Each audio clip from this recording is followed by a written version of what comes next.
guys, it is April from Getting Hookah With It. Today I'm here to recommend to you some spring reads that I think are perfect for this time of year, so let's get into it.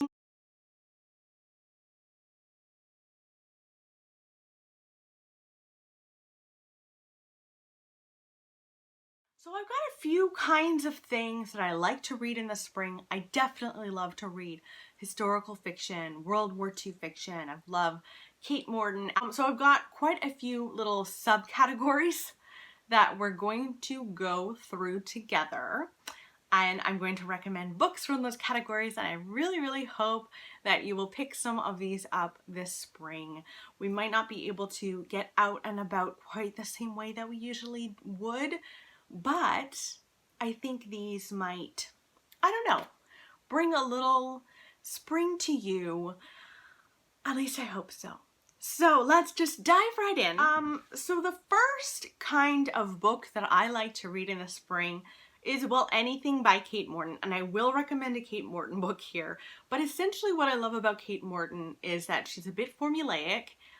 There's a lot of bouncing back and forth between the present and the past and kind of sorting out a mystery from the past. So yes, I have a Kate Morton to recommend to you here, but I've got two other historical fiction books that kind of do the same thing, just different authors, and there's not always a major crime. So the first is Orphan Train by Christina Baker Klein. This follows two people. Molly Ayer, who's 17 years old. She is a bit of a problem child. She's getting in trouble, basically. She's a teenager, you know? So she is required to do community service, and she has to go and help this older woman out by sorting through her home. And she goes and meets Vivian Daly, who was a girl at one point who went on the Orphan Train, which was a real thing that happened in history. From 1854 to 1929, orphan trains ran in the US, and these orphans would get on the train and get off at the various stops along the way, different towns, and people would pick them out and take them in. Most of the time, these children were taken in to help out with housework and that kind of thing. And we meet Vivian, and she's a little girl, and when she's older, and it's about her experience. And there is a little boy in here, and the mystery kind of surrounds those two people, the boy and the girl, and what happens to them, and it's just so good. This got me out of a reading slump a long time ago, and I loved every second of reading this. So that is Orphan Train by Christina Baker Klein. Very much in a similar vein, almost like a, if you liked this, you will like Before We Were Yours. I know, maybe I should put these in a if you like this, you will like video. At some point, maybe I will. So Before We Were Yours also follows, I would not say orphans, because this is about a group of siblings in the South, in Memphis, 1939, I should say. We meet a group of siblings who are kidnapped by a woman who existed in real life. I cannot remember her name here. Georgia Tan. She existed, and she had these orphanages and would literally steal children from the lower class in this area and put them up for adoption to people who are upper class, which was, it is horrific. The idea of this is just, how did she get away with this for so long? She was like so applauded by so many people. They had no idea what she was doing, when in fact she was a horrible woman. So you follow these kids being stolen and living in this orphanage, and also, you know, not always sticking together. It's very heartbreaking read, but I loved it so much. So we flash back and forwards in time. We in present day, we meet a woman whose father is a senator or is running for Senate, and she's helping him out with that. She's also intrigued by a woman she meets at her grandmother's, was it at her grandmother's old age home? At an old age home, nonetheless, and dives into this mystery of the past and her grandmother's history. And it's really, really good, and definitely dives into mystery in a way that Kate Morton does, I would say. So now I have to share a Kate Morton. I could have chosen so many off of my shelves, but I decided to choose The Distant Hours. This is about a mother and daughter relationship. A letter comes in the mail that has been lost in the mail for half a century. The letter is addressed to her mother, this woman's mother, and she snatches it up, runs into her bedroom, and will not talk about it. And so, of course, our main character delves into her mother's past. Her mother, when she was a child, was living in London, I believe, during World War II, and she was sent away to the countryside. She was taken in by the Blythe sisters, who took her in, and I think they lived in this grand kind of castle-y kind of vibe home. There's always like a big manor or something in Kate Morton's books, which is part of the charm of it. And it is about what happened during that time and how it links to the present and her understanding of her mother. And I just really, really enjoyed it. So yes, so I would recommend those three for sure. I'm going to try and like pick it up a little bit because I've got a lot of books that I want to share with you here. Next is like spring cleaning-esque books. I don't know about you, but since we've all been stuck inside, I've been trying to do a little bit of spring cleaning, and it's been making me happy. Now, I haven't gotten to the decluttering part. I'm just doing the cleaning bit. But when you do, if you decide to spring clean a little and you need to get to the decluttering, organizing part, I have 3 books that I would recommend to you. Spark Joy is by the same author, Mary Kondo, who wrote The Life-Changing Magic of Tidying Up. And it's very, very similar to that. I don't feel like you need to read this if you've read that. I don't feel like they're doing a very different thing. But she teaches you all sorts of things in here about how to like fold clothes and everything. I don't do all of these things, but I really like her philosophy a lot of the time about your attachment to items that you don't need. I just really like it. Now, next up is the Home Edit. If you don't follow the Home Edit on Instagram, please go and do that. Oh my goodness. They go into celebrities' homes and organize their homes. I'm telling you, they do gorgeous work. Really, really stunning work. And this is just eye candy. Even if you don't intend to do any of this, just looking at it makes me happy. So that's the Home Edit. It will help you, it'll give you ideas, I should say, of how to organize every room in your house. Now, I think celebrities have a lot more room than normal people do. And so, I don't know. Or they're just like super decluttered. Because some of the stuff, it was like, how do you have an art drawer? I don't know. That's impressive to me. And then the next one and last one is The Complete Book of Home Organization. I bought this a long time ago. I really like it. It is about how to tidy your home and how to organize each area of your home. And there's a challenge in here, like a several week challenge. And I just really, really enjoyed that too. So that's The Complete Book of Home Organization by Tony Hammersley. So those are the tidying, spring clean stuff that might be of interest to you. Moving right back into fiction again, because that's where I feel like most of our brains are these days. Next thing that I love to read at this time of year is World War II fiction books. I just do. I have to read World War II in the spring. There's something that commands me to do it. The first is Dear Mrs. Bird by A.J. Pierce. This was such a lovely surprise. I really enjoyed this book. This is about a woman who starts working at a newspaper. Now, she is thrilled. She thinks that she's going to be on the front lines reporting about the war, and she is eager and excited. And she soon finds out that she's actually going to be like filing and helping with a women's column. The column is called Dear Mrs. Bird, and Mrs. Bird is meant to offer advice to women. But she, Mrs. Bird, is not a very lovely person. She doesn't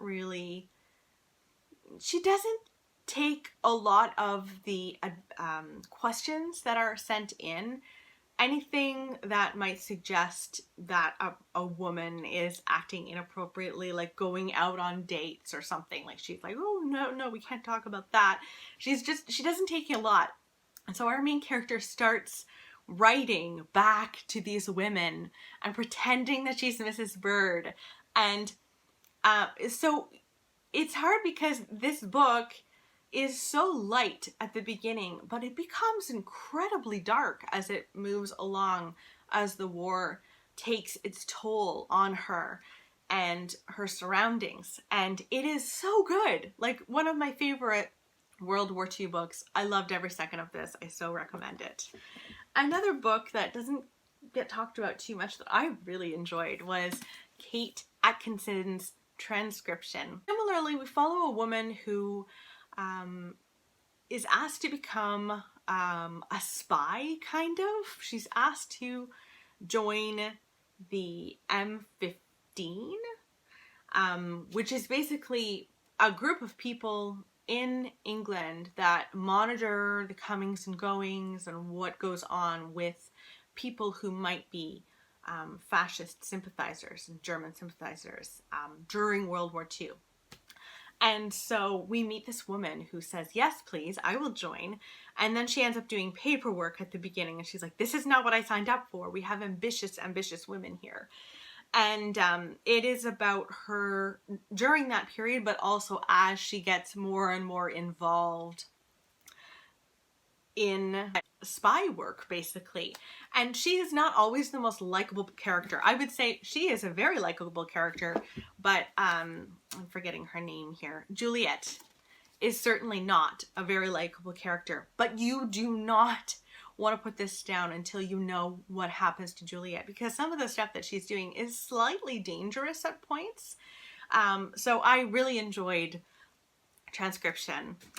And then, of course, I couldn't not recommend All the Light We Cannot See by Anthony Doerr. This follows two people, a boy who is basically recruited by the Nazis in Germany to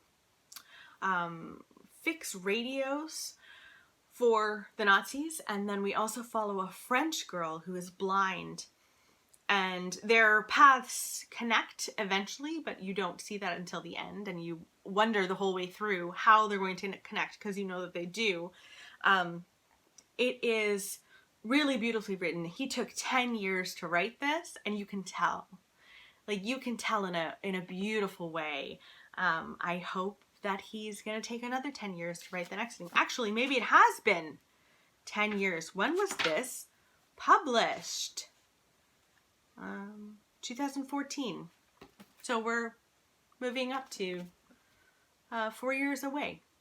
So he's got a little more time to write his next one, but I just really, really loved it and I wanted to recommend it for sure. Next is children's literature. There's also something about children's literature that I love to read in the spring. I mean, middle grade March happens in the spring. I consider March to be part of spring. So I did want to recommend a couple of children's lit books. The first is The War That Saved My Life by Kimberly Brubaker Bradley. I read this for middle grade March and absolutely adored it. This is about a little girl in England. She lives in London with her brother and her mother, who is incredibly abusive mother. She herself has a clubfoot and her mother has not allowed her to leave her home, like her whole life, because she's embarrassed of her child. Now, London is going to be hit by bombs, and everyone knows this, and many people sent their children to the countryside so that they would be spared from the horror of the bombings. And so this little girl and her brother end up going to the countryside, and they are taken in by a woman who didn't really want to take children in, but is forced to. And it's about found family, and it is beautiful, and I really loved it. And there's a sequel. If you like this, you can move on and find out what else happens to Ada. Another middle grade book that I think would be perfect to read it in spring is The Secret Garden. This is a lovely, very heartfelt story of family about this little girl who grew up in India, and I think it was India, if I'm not mistaken, her parents die and she's sent to live with her uncle, who she never sees. She goes to stay in this beautiful grand manor, and he is incredibly depressed and just doesn't interact with her. And she discovers a secret garden and explores in there, and it's absolutely beautiful and so spring-like. Oh my goodness, you have to go and read The Secret Garden in the spring if you haven't read it yet. Last but not least is a couple of books about mothers and motherhood, and good mothers, I should say, and interesting mothers. So in Canada and the US, Mother's Day takes place in May.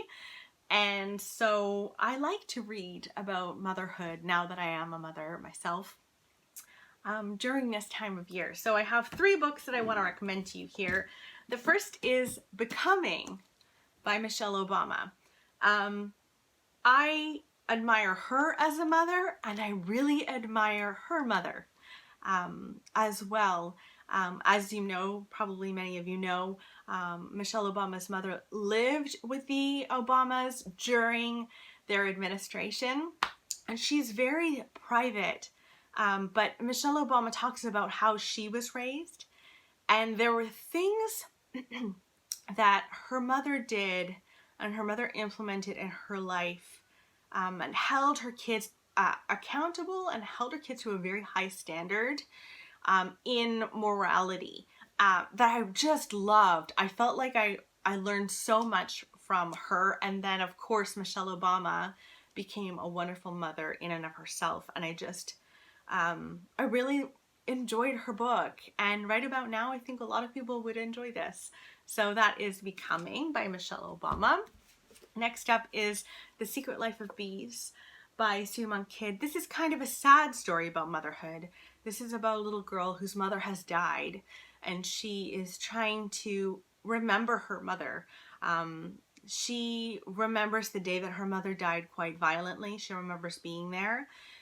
And her father is not the nicest man, and she runs away with her kind of surrogate mother.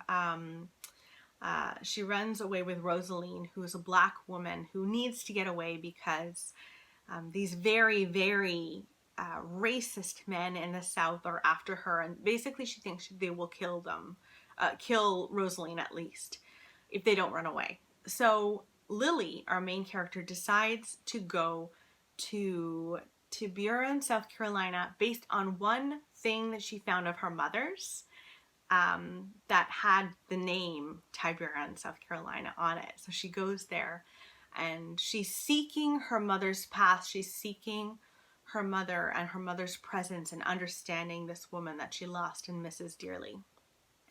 And I loved this book so much. It's definitely a tearjerker, and it makes you feel so many things. And the women in this book are all so beautiful, and their souls are just absolutely wonderful and so deep. And it's also about found family here. So in any case, I loved that one, and I had to mention it. And the last book is so random. I should have started maybe with this one, but I actually did think of this when I was thinking of thrillers with interesting mothers. Pieces of Her by Karen Slaughter.